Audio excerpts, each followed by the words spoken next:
Chartered Adventuring!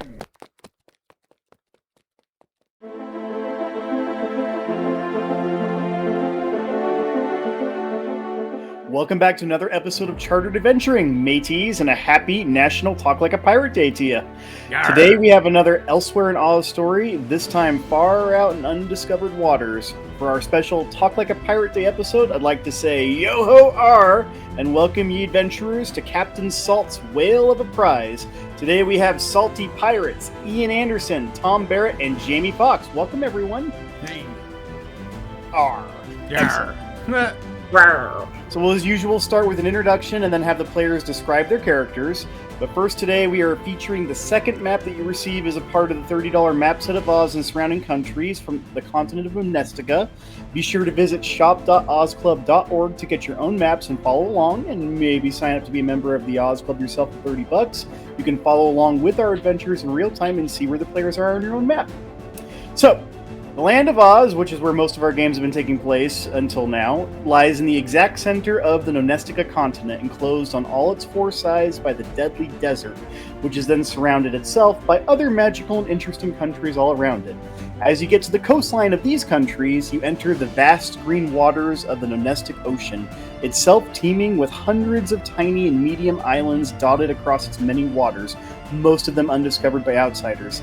Each has its own little country of strange and unique people living their lives in complacent peace. Until the pirates arrive. You are pirates under the command of Captain Salt, soon to be Scourge of the Nonestic Seas.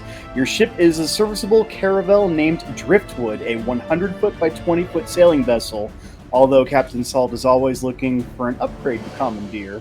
Captain Salt has ordered his officers, Paprika, Pinprick, and Bucky Crackshot, to shore in the dangerous Rose Kingdom, ordering them to hide if the locals appear and threaten to do them harm.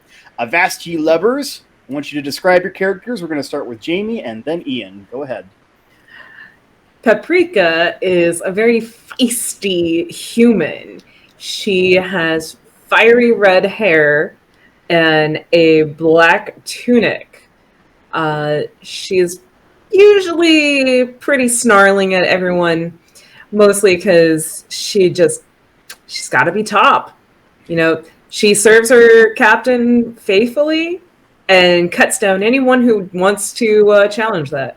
And her position on the ship is quartermaster, which means that she's in charge of the provisions and keeping order on the ship for provisions and stuff, right? Right, as well as weapons, armor, provisions, and I technically am an officer, so I also do have some sway. All right, excellent. Yeah, you're actually second. You're right under the first mate and then the captain himself, so you're going to be in charge of the away mission that's happening. Yep. Ian, go ahead and describe your character. I am Bucky Crackshot. My cannons are my friends. My gun is my pretty. You tell me to shoot, I will shoot it. If you tell me not to shoot it, I will still shoot it. I don't care. I have a nice red bandana. I am bald. I have no shirt to show my burly, nice, hairy chest. Oh, it's just nice and hairy. But yes, I am the gunner, and I just love my guns. All right, so you're in control of the cannons, and also you're the spotter up in the crow's nest in the ship, right? Yes, Captain. All right. Well, I'm not your captain. I'm the royal historian, but that's okay. So you guys are currently in the Rose Kingdom. Captain Salt has set the Driftwood, the name of your ship, offshore near the beach, and you have entered the Rose Kingdom using one of the little dinghies that are on the ship. The Rose Kingdom is a small country at the edge of another country that surrounds it in the land of Ev. The Rose Kingdom's a breathtakingly beautiful garden with high hedges that block out the main interior regions from foreign intrusions. Rose bushes are everywhere, with carefully curated and maintained rare flowers of every color and size, down from like monstrous human size down to little itty bitty rosebuds. You are currently looking for fresh water. You do know of a place where you can get it. You have to pass many signs which are posted at various beaches and locations. The signs say, "No strangers! Death to any strangers! But you and other smelly pirates alike ignore these warnings to go to that small waterfall situated behind a hill with pure fresh spring water that flows into the ocean. You're each rolling a giant cast of the waterfall to fill. The scent of roses fills the air around you and softly perfumes your clothes from sheer concentrated volume of flowers. You arrive at the waterfall, gently pouring down a small river, and fill your casks. So you guys complete the task, and you hear voices. What do you do? What's that? We need to get behind some bushes. There are some bushes nearby. Go ahead and make a stealth roll. Nice old 6. A 6? Okay, that actually, you do it. It's not a very difficult one to get. What do you get, Ian? I got a 6 also. Okay, you both actually pass it. I had it set as a DC 5, so you both pass. Right. You both take your casts and artfully roll them right behind a bush, jump in the center because there's a nice opening in it, which gives you a gangway to see through everything as you peer through the bushes. You manage to not get scratched by any of the thorns. Looking out from behind the extremely large roses and thorns, you see 2 other pirates from your most hated and bitter rival, Captain Scarlet's scalawags, which is what you guys call them. Both are dressed with red handkerchiefs in their heads, scruffy and scraggly beards, sunburnt skin grizzled from years in the salty water. They have striped shirts and brown pants with leather boots. One is very fat, and the other looks very stupid, jutting out his lower jaw. Both have little golden rings, and the fat one has an eye patch over one of his eyes. Finally, each has a dainty red ascot that has Captain Scarlet's Sweeties in lettering written on it, and a cartoonish painting of a winking red-headed vixen next to the lettering. They fill up their casks and they start arguing. Yes, Captain Scarlet said there's a rich bounty on Elba Island. It don't look like much, but she said there's a rumor of vast treasure hidden away in it. And the other one, aren't we gonna go knock over the Rose Kingdom? Or what about Ev? We can steal some dinner pails from the dinner pail tree and beat up some stupid wheelers. Or what about Robin Rinky Tink? And the other one says, oh, blast, you're a stupid one. The Rose Kingdom ain't got a gold piece in the hull of it, and Rinky Tink only has food after selling all their pearls. Now hurry up with that water, you blubbering fool. He says, don't call me a fool, fat pokey. Maybe we shouldn't take out Ev. You'll eat all the dinner pails anyway. And the other one says, well, at least I don't have to ask the captain to open the pails for me. And they continue arguing and fighting each other, and you're both sitting there kind of annoyed when you feel a tap on your shoulders, and you initially attribute this tap to each other because you think the other one's tapping the other. What, Paprika? Not me. Stop it. Shut your blubbering bunghole. Can't we take this bloody ugly scarf off yet? It's giving me a rash. You have to wear it, or else the captain will make us wear the pink shirts and booties. And now that you disparaged the scarf, we have to say the oath. And then they solemnly and dully recite their oath. Captain Scarlet, she's our pirate. Fatal femme fatale, don't make her irate. Hair of flaming red, beauty of seas well said. We pledge our lives to the lady in red. You rhymed red with said twice, you idiot. And they continue arguing, and both of you feel a tap on your shoulder again. I'd like you to please make a perception roll. That would be a 15 on my part. 15. What did you get, Ian? That would be a 23. Okay, you both realize it is not both of you tapping, and you both turn your faces behind you, and you see the handsome face of a rose man angrily staring back at you. He's a swarthy, handsome man with rose petals for hair, delicately colored in oranges and pinks. He's got breeches, shoes, and shirt made of leaves. He looks pretty suitably piratey, if not altogether a little too beautiful. He says, what are you two doing in my bush? Shh. Your bush? Wait.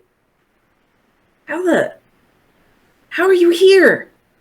I'm a Rose Kingdom resident. Now I want you to pick me off my bush or I'll start screaming for those 2 pirates. You want us to pick you? Yes. I want to get out of here. So pick me already. I pick him up. Okay. You reach your hands out and pull his shoulders, and you pick him off his bush, and his feet come free. You wonder why he couldn't do it himself, but apparently he just needed somebody else to do it for whatever magic was enchanting him into place. He sits behind you, and you see him pull out a giant sword, and he puts it down next to him, and he says, okay. Should we wait for them to leave, or should we attack them? Wait. All right. As they continue talking, they actually give the location where the Elbow Island is, so you guys are going to be able to relay that information to Captain Salt, who would probably find treasure interesting as your captain. They eventually finish filling up their water, and they punch each other a little bit from their arguments, and they start rolling their casts off down the way. They are going to a different beach farther south from you. And you guys are left alone with your casts in a rose bush with a rose man who is looking annoyed. What do you make of that? Which that? This that or that? Both of the that's. That? The Rose Man says, I want to come with you. I want to be a pirate. I'm tired of living on this island in my bush. I don't mind. I need more gunners. How can we know that we can trust you? If you let me come with you, I'll tell you the secrets of the Rose Kingdom. I'm not happy with them. They planted me out here because they didn't want to make me their king, and they've completely abandoned me for 100 years. I'm tired of being here. I need to go somewhere. I want to be a pirate, and I want to get revenge on them one day. So if you take me with you, I will spill all the secrets of my kingdom. Can I roll insight on him? Absolutely. Go ahead. Come on, he wants to be a pirate. There's nothing wrong with more. Nat 20. Natural 20. You see that he's speaking with a fire. So he's a plant for one thing. So it's kind of hard to read him otherwise. But when he talks, you can see that he's speaking with a true sincerity. He's also saying some pretty terrible things about his own people, and he's willing to betray them, which is kind of piratey and is kind of up your alley. So you can realize that he is speaking with complete and abject sincerity. You don't think he's lying whatsoever. And if he were lying or he was trying to get you in trouble, you know that he could call people for help, and he hasn't done that. He seems genuinely interested in joining the crew.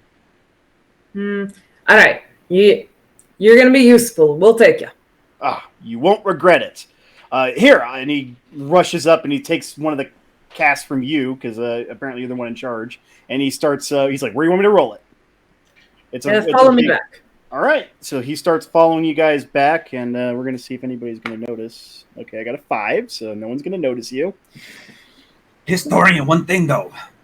What's that? The very last sign before we get onto our little boat, our little dinghy, I'm going to take out my whip and try to break one of those signs.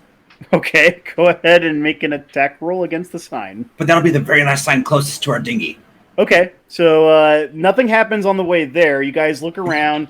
Nobody's actually coming towards you except for the Rose Man, who's dutifully doing his one task that he's been assigned so far as a pirate in training. It's peaceful and beautiful. It looks like a perfectly manicured and maintained garden. And as you continue walking through the roses, everything smells gorgeous. Butterflies fly everywhere. It's just complete peace. You see your hated sign, Ian, that says death to all intruders, and you feel like it needs to get whipped. Go ahead and make an attack roll. Whip it good. With the 1. You got a 1. Natural 1. You go to whip the sign, you completely miss it, and it ends up whipping around, and it smacks the rose guy's hair. A bunch of rose petals fly off his head and explode in a sparkle. And he's like, what are you doing? Wait, what you doing? And I smack him upside the back of the head. Hey. We don't need to be making a mess of things.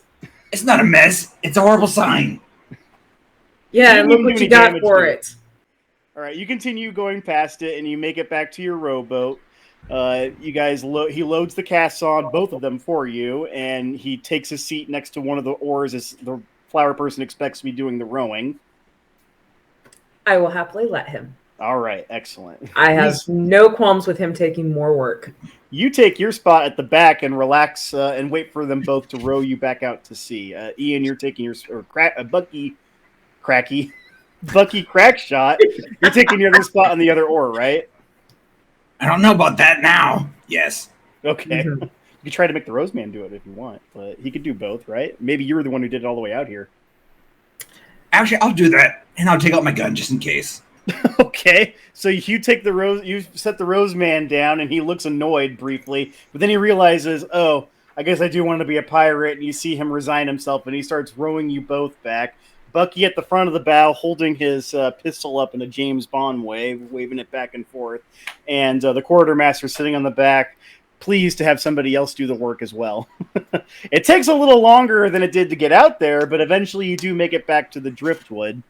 The Driftwood is a weather-beaten ship, 100 feet by 20 foot, with a cargo capacity of 100 tons and a sailing speed of 5 miles per hour. There are 3 decks, not counting the one above the main that is at the front and back, with crew quarters and a cook's galley below. Captain Salt runs the ship. Then we have First Mate Darlow, Bosun Barry, Quartermaster Paprika, Ian with a gunner with a couple other extraneous officers in between that I'm not going to mention, and the cook. There are also 25 sailors who do the regular duties. So as you arrive back with your Roseman, you call out to the ship.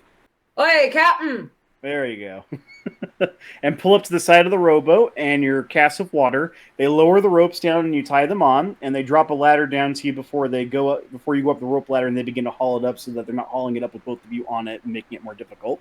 Yeah. As you step off the boat, the first thing you see is the first mate eyeing you severely. You got Darlow. He's a tall, muscular, bronze, bald-headed man with a gold ring in his ear and a mean eye. He looks over the two of you and says, "What in blazing Nonestica is this flower man doing here? The captain's having his special seashell time and he can't be bothered. Throw him overboard. Throw him overboard this minute. We can't have any loose things around here." Quiet your blubbering. He helped us out. I'm not taking a strange flower man to the captain in this state when he's having his special seashell time. And he starts dressing you guys down right in front of everybody, which is inappropriate. Captain Salt, you're having your special seashell time in your cabin, and you hear a commotion coming out, and somebody's talking about your special seashell time the whole time. It's your first mate, and you got to do something about it. Annoyed that my scientific studies of conchology is being referred to as special seashell time. Yeah. I put the magnifying glass and my writing quill angrily down on my desk, stand up and walk out of the captain's quarters, and with a roar, I shout down to the first mate and whoever else may be around, "All right, which one of you lubbers is making fun of me scientific pursuits?" "No one's making fun of you," Darlow yells back. "We're trying to make it relaxing around here." That's the first mate, Captain. Special time. It's the first mate. Listen There's here. obviously a commotion down below, and you see a big flower man standing and looking annoyed and a little nervous as well, in between your quartermaster and your gunner and the first mate, who is standing tall over them with his hands on his hips, kind of dressing them down. And I have my arms around his shoulders. The fireman's. Okay. You've already established a bond. How nice. Yep. Or you're about to throw him overboard. I don't know which. Nope. He's dead. I stand up and shout again, getting even angrier. "Bless me boots! There's an interloper on our ship! What sort of mutiny are you trying here, mate? I'll have you hung from the yardarm. You think you can bring extra crew up on my ship and take over the vessel right out from underneath me while I'm trying to classify various mollusks and other sea-shelled animals?" That's just what I was telling him, Captain. Now you two, you take this man and you toss him right overboard instantly. Captain, they're refusing your orders. How shall I discipline them? Well, now, hold on. I didn't say to throw the thing overboard. Twist. Come down here. Come down here? You come up here. I got some words for all of you. So the quartermaster, Paprika, grabs the flower man by his shoulder and starts yanking him up the stairs to Captain Salt. And Darlow looks annoyed, but starts clomping up behind them. And also the cannoneer gunner's got his arms around his shoulders and following along with them. All of you arrive up at the top deck to see Captain Salt holding a shell in his hand and looking annoyed out of his cabin. Captain Salt, describe your character. A fairly average-looking man with a big red beard and a captain's hat, dressed as piratey as he is knowledgeably aware to dress. Captain Salt is very confident and very, very good at navigating his ship and sailing where they need to go. He's not overly great at the whole being a pirate thing. He is making his level best effort, but he can't seem to work up the proper amount of just bad will that's involved in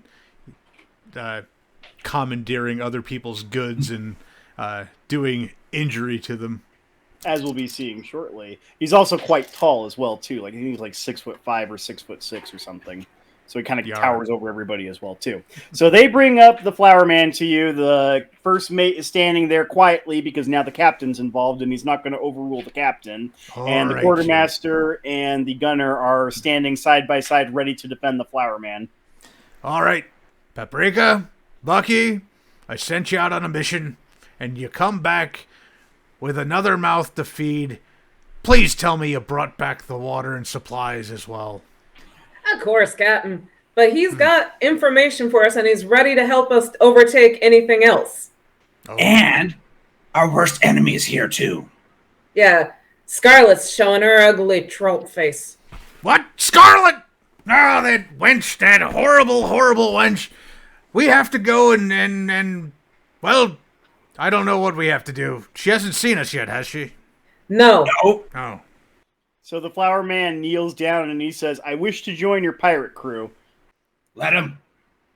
Let him. As I said, he's got information. He's willing to help us. He looks up from his kneeling position and he says, if you let me join your pirate crew, I'll start in any position that you tell me. I'm willing to work from the bottom up. I have no qualms with that. I want to learn how to sail. I do have information on the Rose Kingdom, and if you help me become a pirate, I can help you take over the Rose Kingdom one day. All right, listen here, me bucko. The only reason I'm not setting you in a dinghy and sending you back to your own country is because Scarlet's somewhere over there, and I don't want to be running afoul of her idiotic crew. So, Bucky, Paprika, you keep an eye on this one. Make sure he gets some work done. Well, what are y'all standing around for? Everybody make way!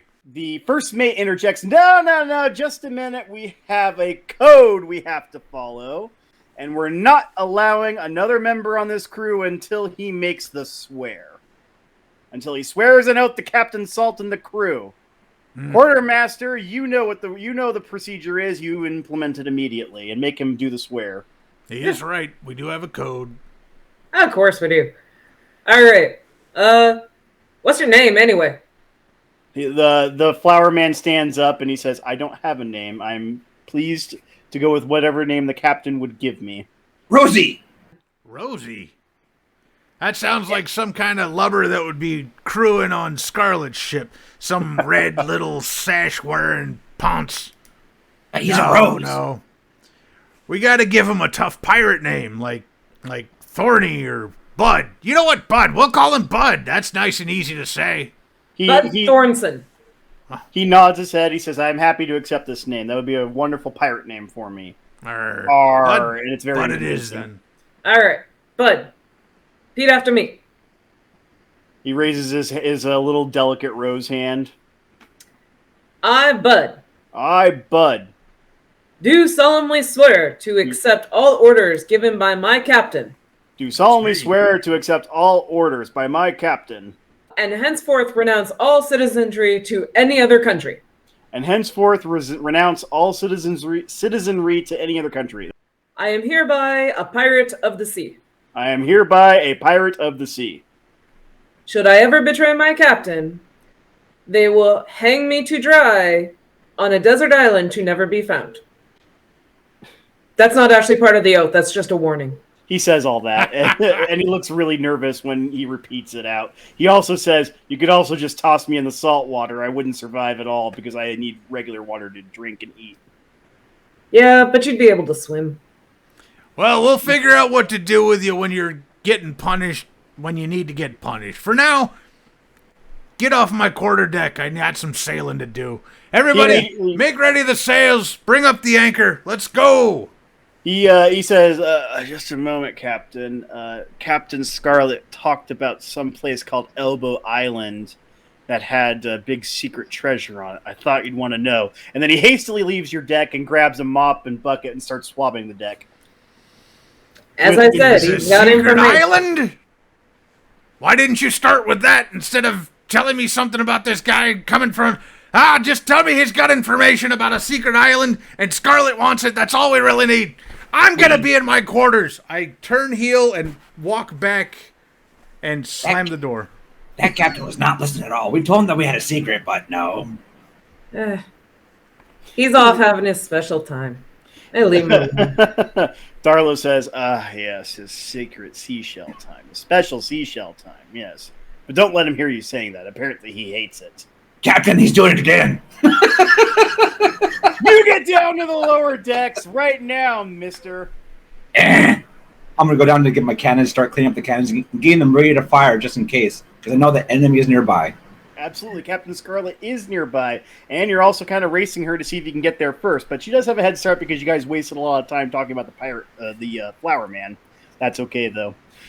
So, Elbow Island is only about 50 miles away from the Rose Kingdom, and should only take a day to get there. You pull down the sails, hoist the anchor, and begin sailing towards a small island as the captain looks at his shells, his oncology. And let's see if anything happens. Oncology, sir. Whatever, seashellology. Okay. I gave it 3 tries, and my highest was a 9. So, excuse me, a 6.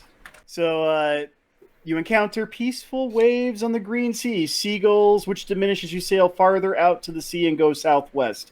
Eventually, the site of Elbow Island appears before you. Ian, if you were out of timeout from being down below and up in the crow's nest, you can call a lookout for it if you want. Oh, I never went below. I went straight to my cannons. Got it. But yes, I'll take the lookout. This is a very poorly run ship. The discipline's just completely out of whack on here. Everybody's all over the place. Hey, I have the control of the cannons, so I have to make sure that they're ready and clean. So that You're right. So it's a small island. It's only a few miles long and less wide. It is a stony, tall island with lots of scrubby brush dotted all over. You see no visible points of interest as you pass it until you come around about southwest. So you're seeing an opening that is just wide enough for your ship to fit through, and everybody looks a little nervous because even though they know you're an expert navigator, you still got to get it through. All right. What do I need to do to navigate this puppy? You just need to say you're going to navigate it because I'm not going to make you roll because you can easily do it with your your skills as Captain Salt. You can roll for it if you want to, but it'll be really, really, really low chance of you missing it. Why don't you go ahead and... I'll call for some of my crew to get the fenders out, and I'm sure we have poles and things to Absolutely. keep it away. Captain Salt steps right up. He barely has to touch the wheel because he's so familiar and good at navigation. He spins it this way, spins it that way with basically one finger and expertly guides the ship right through the crevice. It takes you into a cave with a very deep pool and a natural key that you can dock your ship at. However, you see another ship already docked there. I'm going to shout up to the crow's nest. Bucky! yes, Captain. Does that be that she-devil's ship? That she be, and I'm gonna go straight down and straight to my cannons. Okay, you have definitely spotted the Femme Fatale, Captain Scarlet's ship. You also hear gunfire as you enter, coming far away from up the cliff or up the walkway. I'm gonna aim for any type of movement. Okay. I am going to steer the ship and call out commands to go and make her fast to the dock, and I kind of want to angle her so that we can get a plank down onto the dock, but still block in.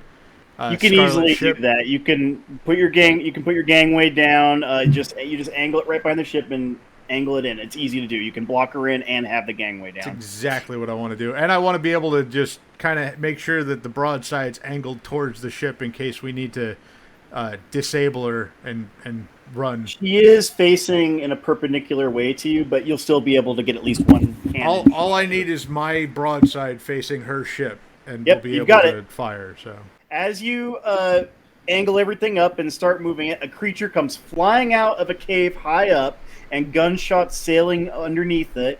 The creature sees your boat and dives for it, squawking with fear. Does anybody want to do anything while it's coming towards you? What what in the blue blazes is that? I'm gonna dodge from where it's at, or from where it's aiming for. Okay, so it comes down and it comes crashing onto the ship. It's a large man-sized creature with 4 legs like those of a stork, 4 wings shaped like an inverted chopping bowl and covered with a tough skin instead of feathers. Its head is like a parrot's, with a beak that curves downward in front and upward at the edges. It's not actually a bird. It has no feathers except for a crest of wavy scarlet plumes in the very top of its head. The most curious thing about it is its tail. It has a queer arrangement of skin, bones, and muscles shaped like a propeller on its rump, and it's spinning a little bit as it crash lands. The bird lands on the deck, and it says, "Oh, please, can you hide me? Those other people are trying to hit me with some kind of boomstick." Boom!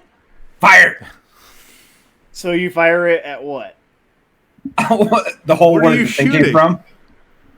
You The shoot hole your that the aim- thing came from. The hole where it came from? Okay, go ahead and make an attack roll. It's not my place to chastise him since the captain's on board, but God, do I want to. 9. You got a 9. The cannonball explodes out, making a terrible racket. And if they weren't aware that that you guys were there, they're aware of it now from the racketing sound it makes. The cannonball flies out and sails up over to the entrance where the cave happened, and it ricochets off a little bit, and you hear some people screaming. The bird says, "What are you doing? Can you please hide me?" I'm gonna shout, "Bucky, what are you doing? I I didn't heard tell you to fire the cannon!" Fire! Fire! Okay, are you aiming it at the cave entrance again? Yes. Okay, make an attack roll.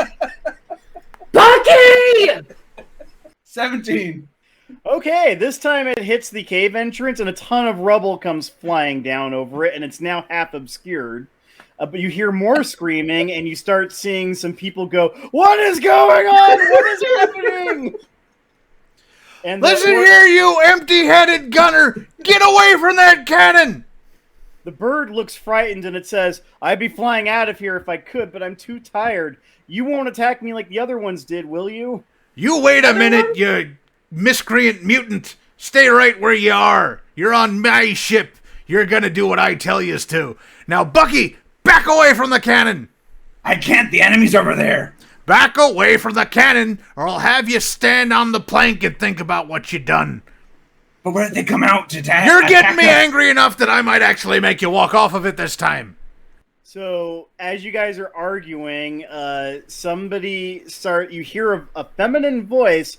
"What's all this then? Get out of my way, you stupid bilge rats!" And over the rubble comes the flaming red hair of Captain Scarlet. She comes rushing out, her hair wildly whipping behind her. She has a dark brown tri-corner hat with a red feather, brown pinstripe pirate corset, and brown pants and shoes, accented with gold fringe. She's got a cutlass in one hand and a pistol in the other, and a large white scar down her face, the signs of hard-won battle. Her flunky pirates fall in behind her. A lot of them are looking scraped up and bruised because while they weren't directly hit by the cannon fire, getting over those rocks wasn't easy.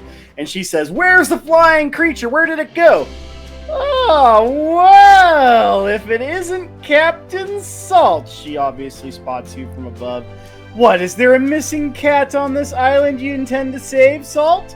And she starts rushing down to you with her pirates behind you, not intending to attack. You guys have a somewhat friendly rapport, and you don't attack each other on sight at least, unless Bucky hears the right trigger word, apparently. He runs down to the quay and up on the gangplank and stands right at the edge of it with her 2 miscreants behind her. And she says, well, Captain Salt, what are you doing here at Elbow Island?" Don't Hello, you? Scarlet, you wench. "Oh, you flatter me, you terrible, terrible man." She goes, "Unfortunately, you're here too late. There isn't any treasure here on this island, but if you're interested," she reaches down to her inner thigh and she whips off one of her patented red scarves with the previous phrase and the winking vixen on it, and she tosses it over to you and she says, "A favor if you'd like from me." It smells like peppermint. So you say there's no treasure left on the island? What, you found No. all the children and ate them already? How dare you, Captain Salt? I'm giving you good information. We've searched all over the place. There isn't a morsel of food, water, or anything. It's a good thing we made a stop at the Rose Kingdom before coming here. You just need to get out of here. and let us leave. We've had enough with this place. And she stands looking haughty in front of you. Can I sink her now?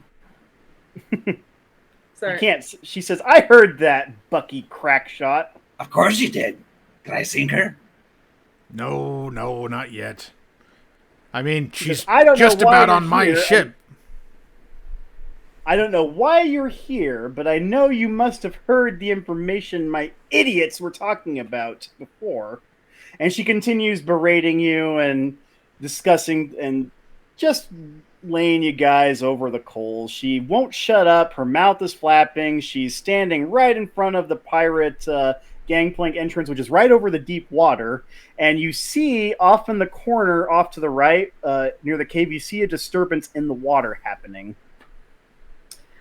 Sorry, I was going to say, like, about the time that I saw her come up over, I would probably tell Bud to take the mutant thing below deck, so neither one of them is in sight. Oh, yeah, no problem. Creature is down below, and Bud is back up, and he's watching all of this with his jaw open. He can't believe somebody's talking like this to Captain Salt.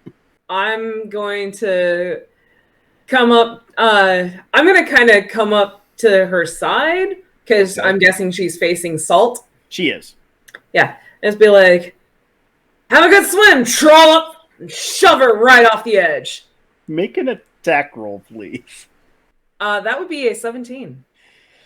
Okay.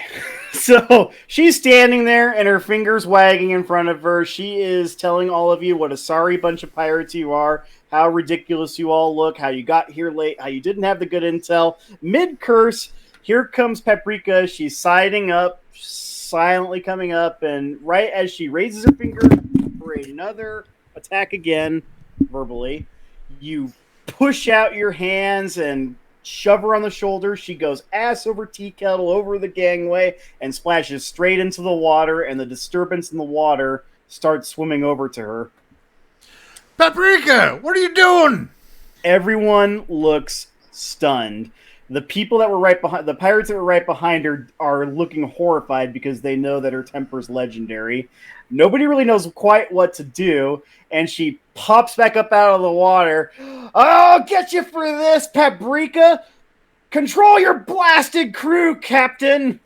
I'm gonna aim for the stern where the rudder usually goes at, just in case I can use something as a bait in case, depending upon what happens, comes out of the water. Oh, okay. Because of the disturbance. So you're I aiming guess at we it, can try. and you're shooting at it because you heard blast, right? I didn't hear blast yet. No, you didn't hear blast? No. You said control your blasted crew. We only have so many cannons, and he does need to reload them. I see. It's not Okay. a repeater Which is cannon, like- why I am also aiming while reloading and Right. not firing it just yet. So she says, control your blasted crew, Captain Salt! And the little disturbance comes over, and then immediately she plunks back under the water briefly, making you kind of wonder, did we just kill Captain Scarlet? But in an instant, she is out of the water, and you see a brilliant pink flash of a tail. Sitting on the rock in front of her is a mermaid. A mermaid is the most beautiful creature in the world. Rising from the green water, she uses a fair face around which floated a mass of long blonde hair. She has a sweet, girlish face with eyes of deep blue and red lips whose dainty smile disclosed 2 rows of pearly teeth. The cheeks are plump and rosy, the brows gracefully penciled, while the chin is rounded with a little pretty dimple on it. She's sitting on the rock on the shore. She's got a dazzlingly pink tail that shimmers like stars in the sky. And she's got a nearly transparent robe on, covering her torso and arms and allowing her tail to be seen through. She is not looking wet whatsoever, which is kind of odd because Captain Scarlet looks like a drowned rat right now. I'm going to start walking down the gangplank between her 2 pirates, and when I get to them, I'm going to reach up on one and take the scarf off of his head. Okay. And I'm going to look at them both and be like, you best be getting back to your own ship. I'm going to go check on your captain. She seems a little worse for wear. I'm borrowing this so I can dry her off. Get away. They say, well, one of them looks and he goes, oh, Captain Salt, you kind old softy. And the other one pokes him and laughs, and they both run off towards the deck. Because they're happy that you're going to get the worst of it from Captain Scarlet. Not Make that. fun of the captain one more time. I'm seeking her. I'll show you, Softy, the next time we meet on the open seas. You lubbers. Bless She me is boots, I get sitting no there, respect and the around mermaid here. says, "Are you all right, my dear?" And Captain Scarlet is sitting there looking wet, miserable, and she glares up with hatred at you as you come walking up holding the scarf out to her. She snatches it out of your hand, and she starts drying herself off a little bit. I also absolutely have a smug smile on my face because while I am not evil, I do appreciate what happened to her. Yeah, she Somebody that's deserved been it. She's such kind a of a pain jerk. in my butt for so long. No one insults my captain like that. Here's one of your own scarves, Scarlet. I hope you didn't make it too scratchy for the crew, because I wouldn't want you to ruin that dainty paint job you put on every day.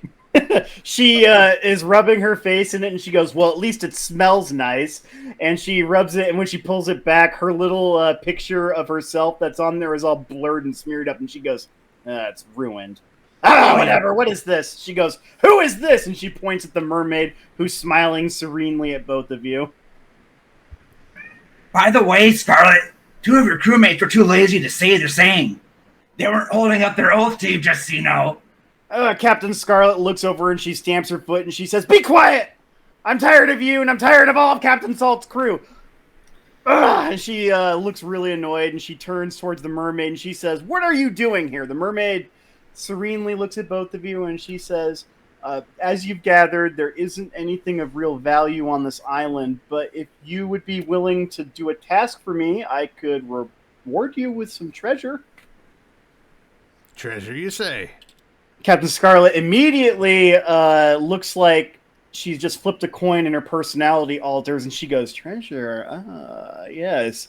And she kind of shoves Captain Salt out of the way, and she says, "By the way, I didn't thank you properly for saving me from the water. You know she's an excellent swimmer and a liar, so she's definitely schmoozing."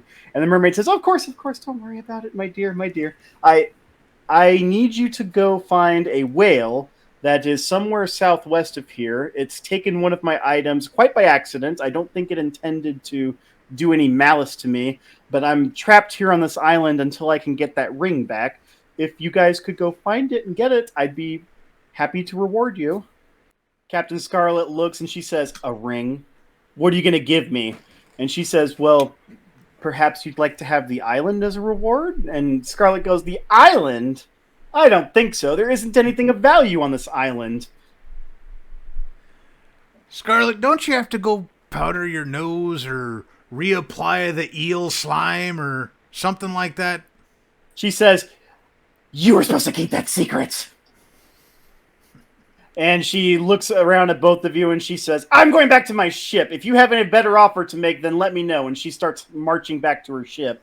And as you're talking, the mermaid says, she catches your hand, Captain Salt, and she says, "You," out of earshot of everybody else, she says, "You, my good sir, are not a bad person. I can see that you have a kind heart." Well, I mean, to be completely honest, I'm not very good at the pirating thing. But don't tell the rest of the crew. The only reason I got this job to begin with is because I'm the best navigator on the ship. So they figured they want to keep me around. They're going to give me my own quarters and let me adventure once in a while. In between, pirating. She smiles and says, "Well, even if you're not a bad person and you're with bad people, your actions can help turn things towards good. Bring down 5 crew members with you, and I will grant you a boon for this quest." Sounds like an adventure, and I'm not one to pass up an adventure, especially when there's treasure involved. So, Paprika, Yeah. bring Bucky, the first mate, the new guy, and a couple others. Bud, the flower man, hears that and comes running up to you. Paprika, Crackshot, and a couple other crew members all come rushing out. They all come walking down, and everybody's awed by the presence of the mermaid. She is literally the most beautiful thing anybody has ever seen. Scarlet, she's not bad looking, but this lady is just completely gorgeous. She reaches out and she touches everybody's arm. She's already touched Captain Salt, so she doesn't do it again, to his immense disappointment, because she has very soft hands. And she says, all of you are now able to enter the water and will be able to breathe and move freely, but beware, it only lasts one time that you use it. So once you go into the water, you'll be able to breathe and move freely, but once you leave the water, you'll revert back to your normal human form. Ooh. So use it wisely, and I wish you the best of luck. And then she says a little louder, just so that Captain Scarlet can hear it. She goes, I will be offering treasure as well. We have several undersea treasures that are only found in the merfolk towns and cities, and I have 2 treasure chests that I'm willing to part with as well. And you see Captain Scarlet appear over the bow, and she's got a towel wrapped around her head this time, and she says, what? You have actual treasure you want to do? And not just the crummy island? Captain Salt, get your ship out of the way. Get this blasted ship out of the way. Blast! Be right Not on the there. No, Bucky, and I'm grabbing by the back of the collar. We're not doing that right now. I don't know. This seems like the good time for it. All of you start exiting back onto the ship, and you actually see that Captain Scarlet has ordered her cannons to start firing on your ship. You're not in an angle that it's going to be able to get you, but you do see that she's waiting for you to start exiting, and she's kind of leveling the cannons down towards you. Can I fire now, Captain? We're going back to the ship to... Well, you can also explore the island. You can do whatever you want, but presumably... I actually wanted to say something more to the mermaid before we left. Oh, sure. Go ahead. She's still there. She hasn't left yet. All right. So, just to be clear, we're hunting a whale to get a ring back that you lost, and the prize is... The island and treasures. Yes. That sounds good. We don't really have our own base of operations, if you will, other than the ship, but... This would be nice. This location doesn't have any adventure. It doesn't have any food or water available to it, so you'll need to bring it in yourself. But it does have the ability to dock 2 ships comfortably, and it's secure from any quails or storms on the sea from its cave covering. So I'm happy to part with it so that I can finally leave this place. Well, my dear, I believe you got yourself a deal. So she What's that, smiles. Bucky? She's aiming at us. Who's aiming at us? I point at Scarlet. That slippery she-devil! Everybody back to the ship! We'll see you when we get back, I suppose. She nods her head, and she dives into the ocean again and disappears beneath the green waters. Bucky, go do your thing. Okay. I go straight to my cannon and I fire at the stern that I had aimed at. At the stern? At the rudder? Yep. Okay. Make an attack roll. 12 plus 6, so that's 18. Oh my gosh. Okay. You blast off the cannon, and it hits the rudder, and it breaks it completely. And you hear a bunch of swearing come from the ship. Captain, he hit our rudder! We're not going anywhere now! And she says, what? And she comes rushing over to the deck, and she looks down, and she starts swearing and waving her fist. Captain Salt, how could you? Now, that's not very ladylike talk. And she rushes back on the deck, and her hair... Be seeing you, Scarlet! I'll make sure to bring you back some squid ink. You guys start sailing back out into the open water. So as you are working on the deck, Bud comes up to the captain and he says, by the way, Captain, where did we put the strange creature? I think the quartermaster said something about putting him in the larder. Isn't the larder where all our supplies are? Yes. Oh. I wanted it downstairs away from Scarlet. That's all I wanted. Oh. He did it, and he points it at a crew member who looks at you terrified and then immediately takes off down the ship to run away from you. Wait, what about my cannonballs? I run straight down. Okay, you run down the 2 decks towards the galley, or the quartermaster's. Actually, it's the first deck. You run down, and the quartermaster's area is in the back with a locked door. You see the door is currently closed, and you hear a ton... all of your ammunition's fine. That's in a separate room, so you don't have to worry about that. But the larder has something going on because you hear banging sounds coming from the door. Yeah. As I go downstairs, I'm gonna like bellow, "What did you do, Dansworth?" A crew member comes up and he says, "What's that, ma'am?" Where did you put the thing? In the larder, just like you said. And he points at the larder where eating sounds are coming from and a lot of scraping and moving.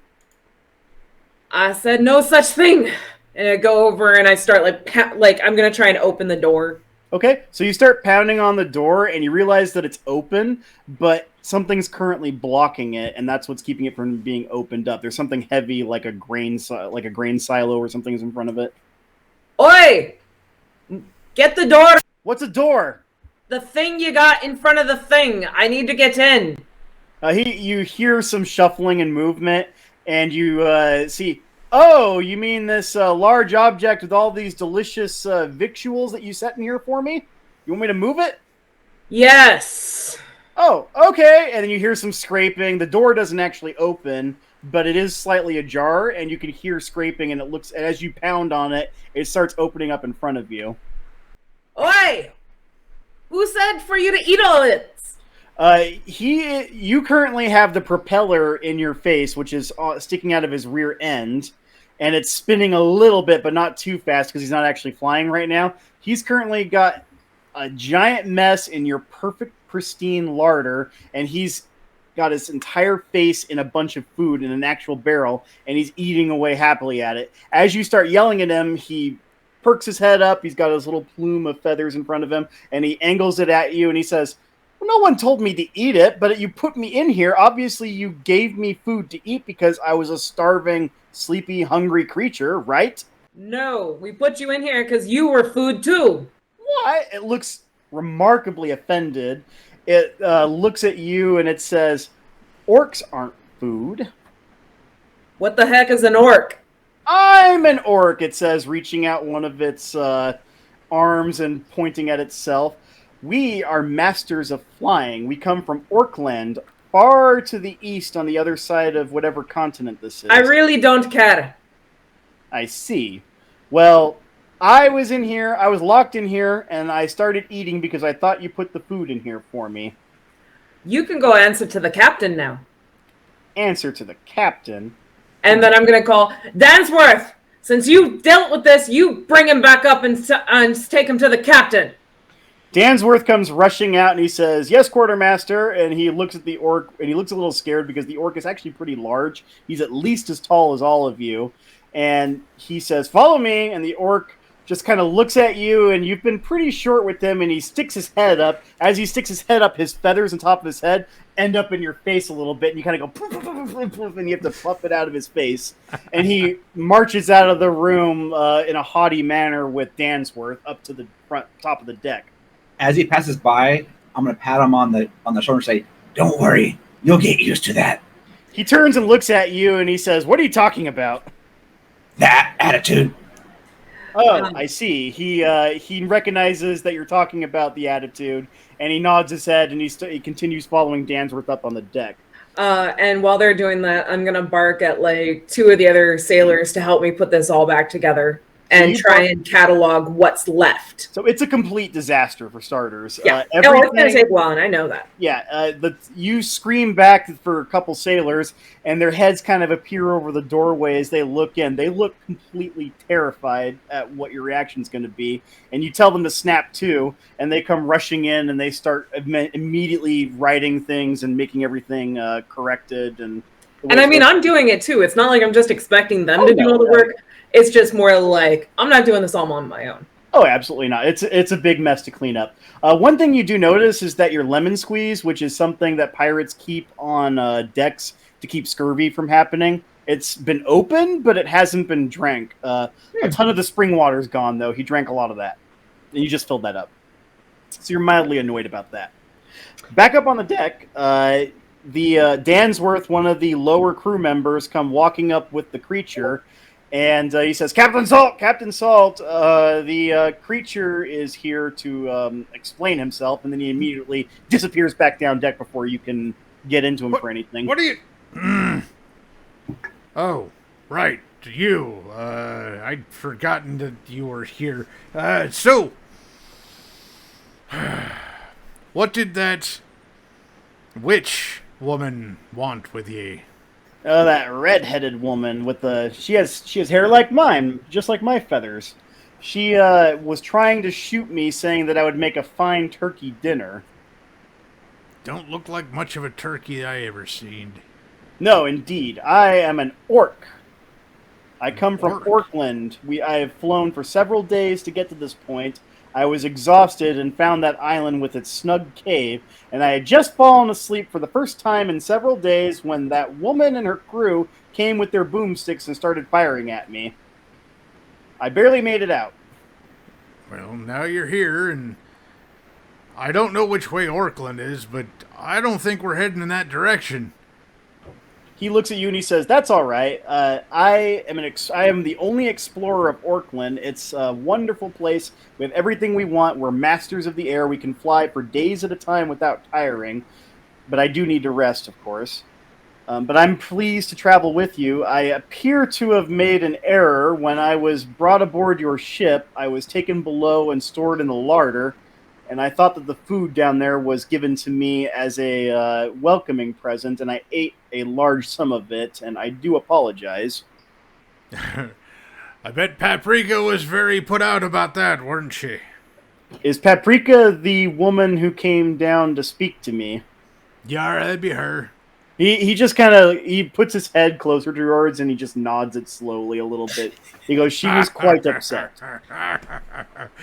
Oh, but the thought does occur. We only have so much supply. And if you ate as much as you say you did, then, well, I just don't want my crew going starving, so how about, seeing as how you're on my ship, and we're not heading back towards your home, how about I have you work for me for a while? He looks at you and he says, "Of course.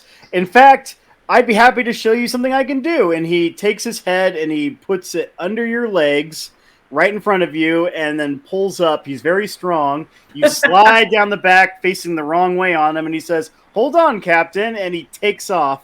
What do you think you're doing? You immediately end up in the air. The entire crew has stopped everything they're doing to watch. He flies up high into the air where the clouds are. He dives down below. You've never been flying before, so this is a completely new and terrifying experience. He takes you right over the water. You can see his little propeller spinning behind him as he drags you over everything. He takes you down close enough to the water that your heels can actually skip across, and you can see fish and even a couple sharks down there as well. He takes you back up around all the way up and down the ship, so you can see every angle of your ship as it's sailing southwest, and then he deposits you back on the deck after just a couple minutes of flying.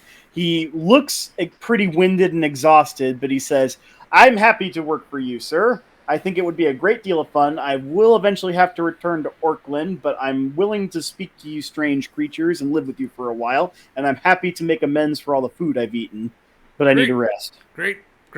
You're our new airborne scout. Just do me one small favor. He looks at you, and his plume kind of looks at you a little bit. Leans. Don't you ever take me airborne ever again. He looks, and he just kind of droops his head a little bit, and he says, "Okay." And he kind of marches off. He says, "I'm going to rest. Is there a place I can sleep on your ship?" I will find you quarters enough. If you don't mind, tell that quartermaster that I told you to get a room. So the hatch opens up from one of the crew members below, immediately laying the orc down. He walks back down below to go talk to the quartermaster.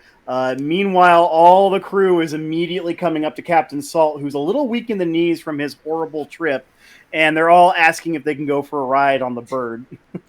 Well, the thing talks. You go ahead and ask it. Okay, Captain.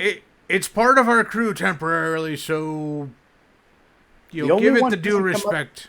The only one who doesn't come up to do it is Bud, the Rose Man. He is dutifully swabbing the deck still and making himself inconspicuous. You note that. You think he's a hard worker and doing really well. Meanwhile, down below, the orc comes back to the room, and Paprika and the others have been trying to straighten it up and have been keeping tally. You find out that at least 2 weeks of rations and foods have been eaten, which you're going to have to report to the cook, unfortunately. The orc comes up and walks up, and it kind of knocks on the ground to get your attention. And he goes, Quartermaster. What? He says, I've come to apologize to you. I thought I was placed in here to eat food that you have given me freely. I did not know that these were stores for everybody. Where I come from, we do not keep stores for people. Food is plentiful, and whoever is able to eat it is able to eat it. All orcs are equal, and everybody shares in my crew. And I apologize for the blunder. I'm not used to your customs. And obviously, like, I can't just like snap at him again. It's like he officially apologized. Right. Understood.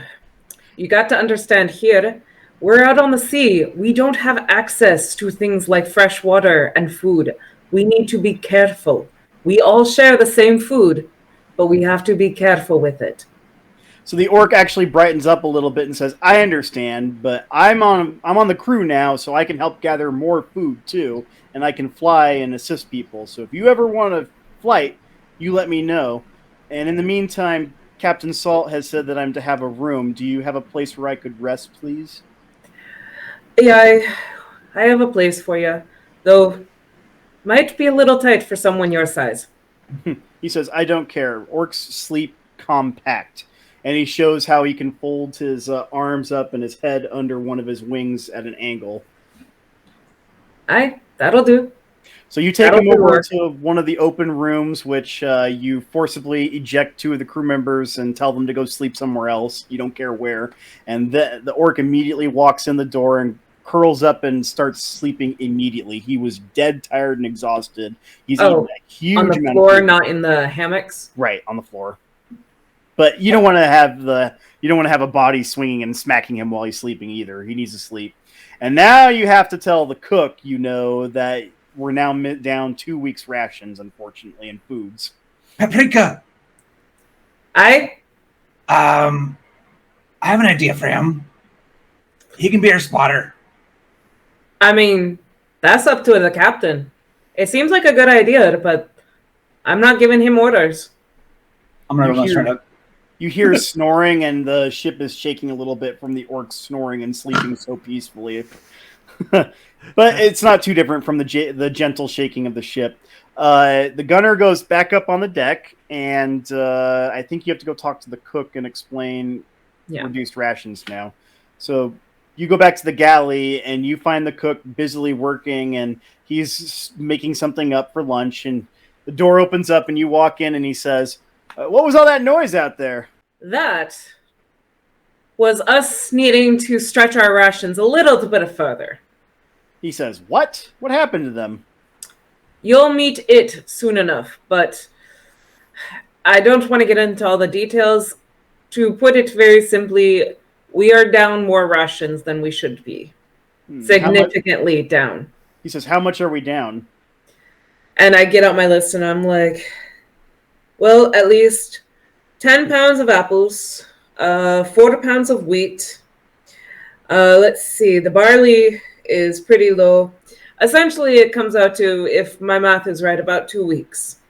2 weeks rations gone? What on earth happened out there? As I said, you'll meet it. Well, whatever. He immediately takes his pot, and he takes it to another pot in the room, and he dumps the contents into it, and he says, we'll have to serve the good stuff to the captain another day. For now, it's gruel and hardtack for everyone. He gets new animated life, and he immediately starts pulling things out, and he starts getting it together.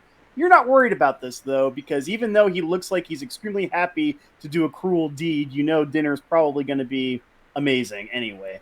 So you leave him to making hardtack and gruel, and you go back out again to do your next business. We'll get back to you in just a minute. Ian, what was your character doing? Going straight to the captain. All right. So the captain has had a frightening experience. He sent the crew off. You guys are underway towards the southwest, towards this whale to try and get this ring back. It's it's midday, I'd say, right now, actually. You're going to sail for the rest of the day to get to the whale. That rhymed. And you're just about to get back to your cabin thinking about those sweet, sweet seashells that you're going to be examining over a microscope probably, or a eyeglass in a minute. And then you're stopped by your gunner who slides right between you and the door. And Captain! What is it, Buggy? I heard that the thing can fly. Oh, yeah, you should ask him sometime. Take you up. You like being up in that crow's nest. Imagine being 3 times that high. That would be awesome. But that actually gives me an idea. He can be our spotter, looking for the whale. That is a very good idea. I suppose there'll be enough room. He can share your crow's nest and report to you, and then you can report down like you always do. Yes! You have made one of the crew members happy. Bucky looks really pleased and wanders off back towards his cannons, which are his favorite thing. And you are left opening your door on your magnificent seashell collection. Every type of seashells on the walls, animites, and others that I don't know the names of. Scallops, I guess. I can name at least 2 seashells. 2. I can only do 2. And others besides those 2 are on your walls. And you guys start sailing towards the whale. The creature is sleeping. Bud is working industriously. It's peaceful sailing as you go towards the whale. So we will pick up next time in the game when you guys actually try to find the whale and possibly get involved with Scarlet again. The driftwood slowly is drifting off into the unknown. Captain Salt has his seashell collection that he's working at. Ian, you are Cleaning my cannons. cleaning your precious cannons that have a trigger word, obviously. And Jamie, I'm just trying to maintain order and biting the heads off anybody who tries to mess it up. all right, instilling fear in the crew members. So that's where we're going to leave our characters for today. We will see you guys hopefully next time. Happy National Talk Like a Pirate Day. I didn't talk like a pirate much, but whatever. I hope the story was entertaining. And we will see you next time on Chartered Adventuring. Thanks for tuning in.